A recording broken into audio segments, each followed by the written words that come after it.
दोस्तों आपको पता ही है कि एलटी ग्रेड में फ़िलहाल जो परीक्षा चल रही है, तो प्री के बाद आपका मेंस भी होगा और मेंस जो होगा वो बेसिकली बेस्ड रहेगा सब्जेक्टिव, यानी कि उसमें जीएस नहीं पूछा जाएगा, केवल आपका जो विषय है उस पर आधारित प्रश्न पूछे जाएंगे। तो बहुत सारे बच्चे जो हैं प्री एग्ज़ाम के लिए इस बात को लेकर कन्फ्यूज हैं कि जो जीएस और सब्जेक्ट मिलाकर 150 प्रश्न पूछे जा रहे हैं, तो क्या जीएस में अलग से और सब्जेक्ट में अलग से क्वालिफाई करना पड़ेगा। हालांकि दोस्तों नोटिफिकेशन के समय ही मैंने आपको सारी बातें बता दिया था कि जो आपका प्रारंभिक चरण की परीक्षा होगी और फिर मुख्य परीक्षा होगी किस प्रकार से होगी और किस प्रकार से मेरिट बनेगी। लेकिन दोस्तों यहाँ पर एक बात को लेकर बच्चे कंफ्यूज हैं कि जैसा कि आप लोग जानते हैं कि प्रारंभिक परीक्षा में एक मिनिमम एफिशिएंसी स्टैंडर्ड भी लागू किया गया है, यानी कि न्यूनतम दक्षता मानक। तो इसमें क्या है कि जो भी लोग एससी और एसटी कैटेगरी से हैं, ठीक है ना, ध्यान दीजिएगा कि जो बच्चे एससी या एसटी कैटेगरी से आ रहे हैं तो उनके लिए 35% यानी कि ऑल ओवर 35% मार्क प्राप्त करना कंपलसरी है, ठीक है ना। और इसके अलावा जो लोग आते हैं एससी एसटी के अलावा अदर कैटेगरी में, मान लेते हैं आप जनरल कैटेगरी में हैं या फिर आप ओबीसी कैटेगरी में हैं, तो ऐसे जो बच्चे हैं इनके लिए क्या कंडीशन है कि इनको 40% मार्क प्राप्त करना कंपलसरी है। नोटिफिकेशन में ये बात दी गई है। लेकिन दोस्तों पूरा जो नोटिफिकेशन है इसको आप ध्यान से देखेंगे तो कहीं पर भी ये नहीं लिखा गया है कि जो आपकी परीक्षा योजना है जिसमें केवल एक ही पेपर होना है और प्रश्नों की संख्या रहेगी 150। अब एक प्रश्न जो है ये 2 अंक का रहेगा, यानी कि कुल मिला के 300 अंकों की यह परीक्षा होनी है। ये बात ध्यान रखिए आप लोग। तो इसमें जीएस के 30 प्रश्न होंगे और जो आपका विषय है उससे 120 प्रश्न लिए जाएंगे। तो इस प्रकार से आपके 150 प्रश्न बनेंगे और 150 प्रश्न ये ऑल ओवर हो जाएंगे आपके 300, ठीक है ना। तो समय मिलेगा आपको 2 घंटे का, ये तो आप जानते ही हैं।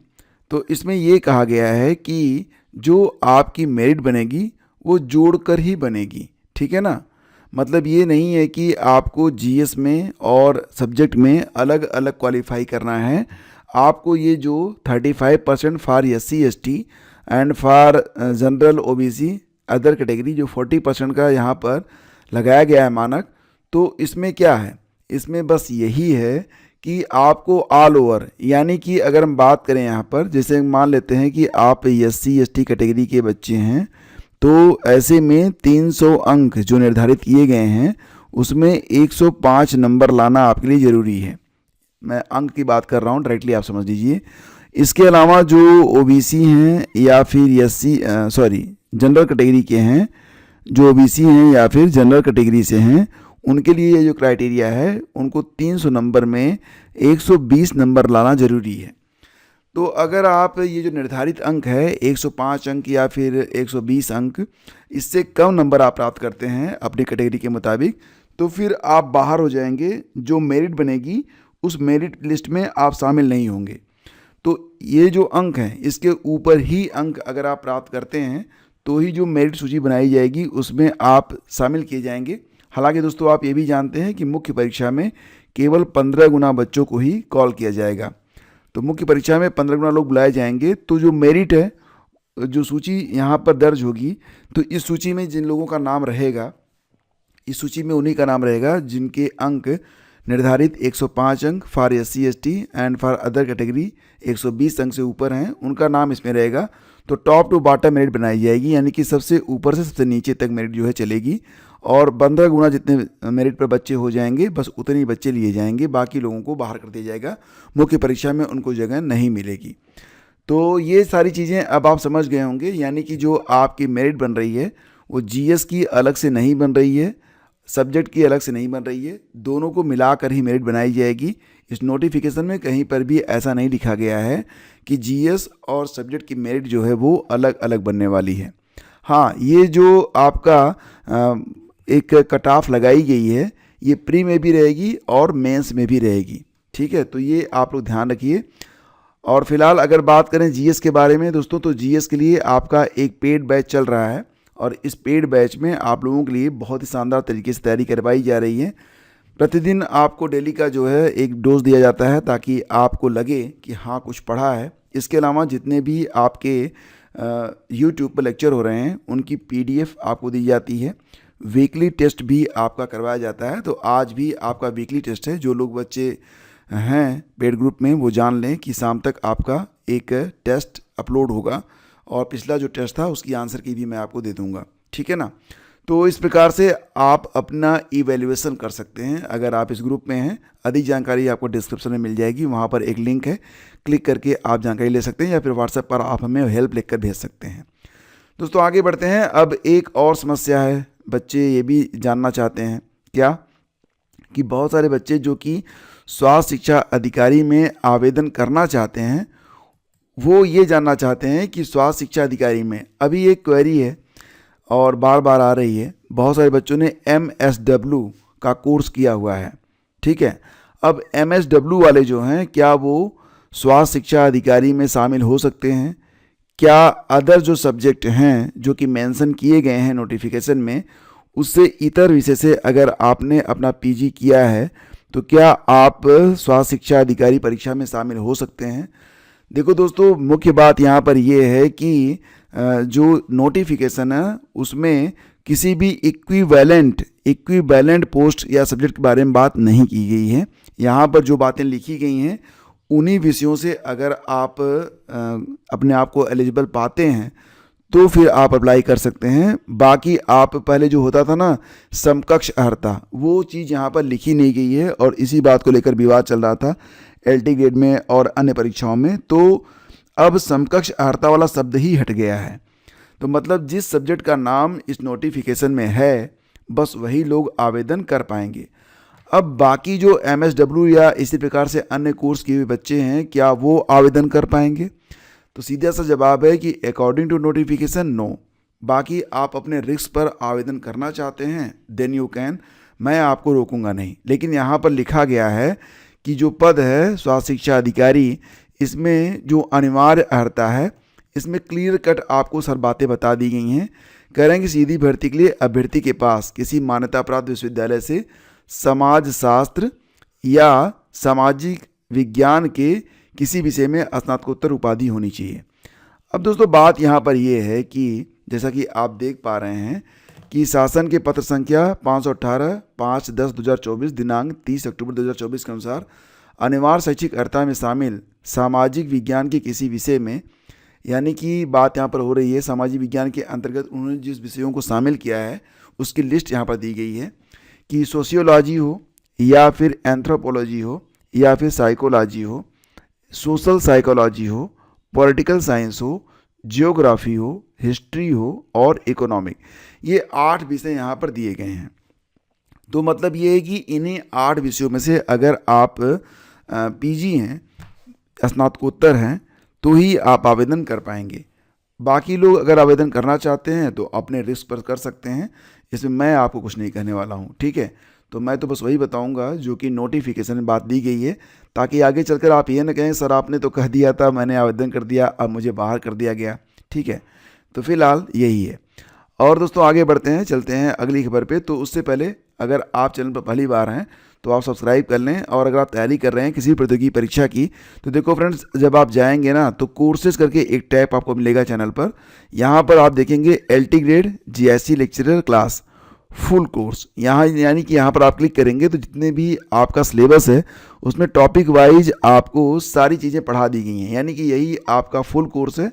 और ये भी है कि इसी कोर्स के लिए आप लोग पेमेंट करते हैं बहुत तगड़ा बाकी जो चैनल हैं उनके लिए, और इसी प्रकार के वीडियोज आपको मिलते हैं। तो आप चाहें तो ये सारे जो लेक्चर हैं इनको बिल्कुल फ्री में आप पा सकते हैं। बस आपको चैनल को एक बार चेक कर लेना है और डायरेक्ट लिंक आपको डिस्क्रिप्शन में मिलेगा, आप अपना कोर्स बिल्कुल फ्री में कर सकते हैं, ठीक है। अब हालांकि जो चीज़ें आप यहाँ पर पढ़ रहे हैं उनका नोट्स बनाना भी तो ज़रूरी होगा ना। तो नोट्स बनाने की कोई चिंता नहीं, अगर आप पेड ग्रुप में हैं तो आपको सारी PDF भी भेज दी जाती है। इसी प्रकार से अब तक 41 मॉडल पेपर करवाए गए हैं, और सारे मॉडल पेपर जो हैं आपके लिए बहुत इंपॉर्टेंट हैं कि आप उनको लगा के ही जाएं, आप उसका फ़र्क देखेंगे एग्ज़ाम में ना। मैं गारंटी देता हूं आपको कि आपको 30 में से कम 20 प्रश्न तो बेहिचक आपको मिलेंगे, ठीक है, भले ही आपकी मेमोरी कमज़ोर रहे, आप चीज़ों को भूल रहे हों, अगर आप अच्छे तरीके से कंठस्थ कर पाते हैं तो बहुत अच्छा स्कोर आप कर सकते हैं, और वो भी बहुत ही मिनिमम एक चाय की कीमत पर। या फिर आप बिल्कुल यहाँ पर आप सारे लेक्चर देखिए और नोट्स बना लीजिए, ठीक है। तो फ्रेंड्स, बात करते हैं अब, स्कूलों में फ़िलहाल छुट्टियां हो गई हैं, क्योंकि आप बाहर देखिए कोहरा बहुत ज़्यादा होगा। और आप जिस जनपद में हैं बताइए वहाँ पर ठंड कैसी है। भाई साहब, यहाँ बनारस में तो बहुत ठंड है, इलाहाबाद में भी भयंकर ठंड है, आना जाना भी मुश्किल हो रहा है। तो स्थिति तो बहुत ख़राब है, बहुत ही ठंड है। लेकिन कोई बात नहीं, छुट्टियां चल रही हैं और बच्चों के लिए यहाँ पर ख़ास तौर से छुट्टी चल रही है। हमारी और आपकी छुट्टी कहाँ, अभी कहाँ आराम बदा, ठीक है। बाकी चेक कर लीजिएगा, आप जिस भी जनपद से हैं, लगभग छुट्टियां हर जनपद में बढ़ा दी गई हैं। अब क्या इसको बताएं, आप तो सब जानते हैं। केंद्रीय विद्यालय संगठन की ओर से और नवोदय विद्यालय संगठन की ओर से जो परीक्षाएं चल रही हैं उसके लिए एक नोटिस जारी हुई है। इम्पॉर्टेंट नोटिस है, लेकिन फॉर हैंडीकैप यानी कि जो दिव्यांग लोग हैं उनके लिए नोटिस है। नोटिस में क्या दिया गया है कि जो दिव्यांग लोग हैं जिनको लिखने में दिक्कत होती है, उनको हर घंटे के हिसाब से 20 मिनट एक्स्ट्रा दिया जाएगा। यही नोटिस में लिखा गया है। तो जो लोग दिव्यांग हैं आप उनको बता दीजिएगा कि आपको टाइमिंग जो है ज़्यादा मिलेगी। 29,334 गणित और विज्ञान शिक्षक भर्ती में जो पद रिक्त हुए थे, तो उन पदों पर भरने के लिए कोर्ट ने यह कह दिया कि जो लोग याची हैं उनसे आवेदन लिए जाएं और उनको नियुक्ति प्रदान की जाए। फिलहाल बहुत बड़ी संख्या है इन याचियों की, और अभी जो है इस पर आवेदन शुरू न होने की वजह से, मतलब आवेदन तो पूरे हो चुके हैं, लेकिन आवेदन लेने के बाद आगे की प्रक्रिया शुरू नहीं होने की वजह से जो अभ्यर्थी हैं वो अब दौड़ भाग लगा रहे हैं कि भैया आगे की प्रक्रिया भी शुरू कराओ, नौकरी वोकरी दो, जॉइनमेंट कराओ, ये बात है। और शिक्षा आयोग की बैठक में आज हो सकता है टीईटी स्थगन पर निर्णय। तो ये तो पक्का है कि टीईटी का स्थगन होगा। और रही बात ये कि आज की बैठक में अगर ये पता चल जाए कि टीईटी करवाने वाले कब हैं तो कुछ बात बने। फिलहाल टीईटी तो पक्का है कि जनवरी में नहीं हो रही है, बाकी जानकारी आपको शाम तक मिल जाएगी। शायद मई में टीईटी होने की संभावना है, ऐसी जानकारी उड़ते उड़ते मुझे भी मिल रही है। हालांकि बाकी चैनलों की तरह हमारे पास खुफिया सूत्र नहीं है। जनवरी में फंसे डीएलएड के दाखिले, तो पटरी से उतरा सत्र नहीं हो पा रहा नियमित। 2,40,000 सीटों के सापेक्ष 1,60,000 आवेदन। तो बात यहाँ पर यह है कि डीएलएड के जो बच्चे हैं, अभी बहुत सारे लोग आवेदन कर भी नहीं पाए थे कि वेबसाइट बंद हो गई। अब वेबसाइट को दोबारा ओपन किया जाएगा क्योंकि सीटें भी खाली हैं, और अभी फ़िलहाल जो है सीटों के सापेक्ष कम आवेदन आए हैं, तो कॉलेजों की भी मांग है। इसे देखते हुए रजिस्ट्रेशन की तिथि बढ़ाने का प्रस्ताव शासन में भेजा गया है, और शासन मंजूर करेगा तो डेट फिर से मतलब बढ़ेगी और आवेदन दोबारा से स्टार्ट होंगे। तो सीटें तो कम रहेंगी, क्यों रहेंगी भैया, सब लोग जानते हैं। नौकरी नहीं दे रहे हो तो लोग एडमिशन क्यों लेंगे। पुलिस भर्ती वालों को फ़ायदा मिल गया। पुलिस भर्ती में अब जो उम्र सीमा है सभी के लिए 3 साल से बढ़ा दी गई है, और इसके बारे में नोटिफिकेशन भी जारी कर दिया गया है। तो शुद्धि पत्र आप यहाँ पर देख सकते हैं। तो जितने भी लोग नहीं आवेदन कर पा रहे थे, तो शायद 3 साल उम्र सीमा बढ़ाए जाने के बाद अपवाद स्वरूप एक बार ही मिलेगा। नेक्स्ट टाइम वैकेंसी आएगी तो एज उतनी ही रहेगी। तो बहुत सारे व्यंग कसे गए और अंततः सरकार ने कहा कि चल भैया दे देता हूँ तुम लोगों को छूट।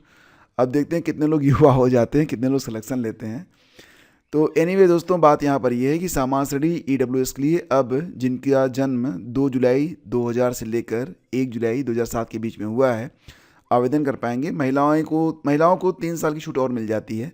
महिलाएं मतलब 2 जुलाई 1997 से लेकर 1 जुलाई 2007 के बीच में अगर हैं, देन कैन अप्लाई।